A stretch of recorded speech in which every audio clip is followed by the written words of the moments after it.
Alrighty, hello everybody. Michael here with Best Paw Forward Dog Training.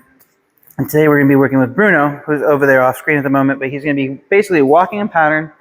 We're going to be doing a U-turn onto place, okay, sit on place, and then I'm going to be acting as the guest to come up. And I want you to see, because I understand this weekend was a little rough with guests coming in the house, that kind of thing. I want you to see what I want your guests to do. I also want you to set him up to succeed, especially going through the training program, okay? So as he's learning these skills, think of it like this. If you learned to square dance, right?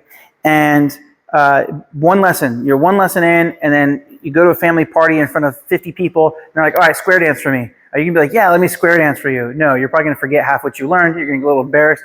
You're gonna kind of be all over the place, right?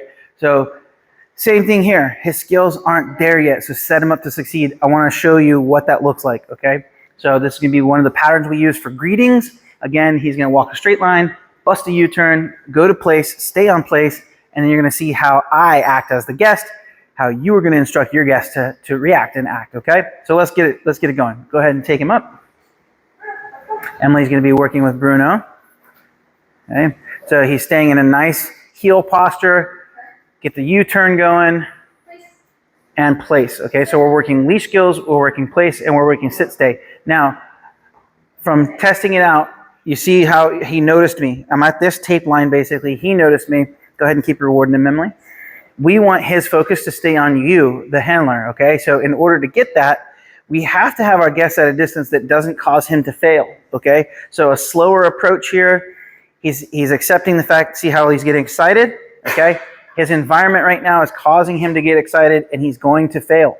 So instead of doing that and approaching and touching him and talking to him all excitedly, I'm just going to get him used to the fact that I'm going to be around, kind of just be a part of the world while he stays focused on his handler. Okay, that's what you want. You want a dog who is focused on their handler. That's what you're looking to repeat over and over and over again, because that's how you're going to stay in control. If you shift that focus to the guest, and the guest is like, oh my God, he's so cute. I want to touch him. I want to interact with him. He's going to get more excited about your guest than you, and then he's going to want to interact with your guest and not you. Okay, so for me, that's a pretty simple recipe, just to get him to this fact of like, okay, focus on your handler. Hi, bud. Good little sniff. I walk off. He stays zeroed in. Okay, that's ideal. That's exactly how we want this thing to go.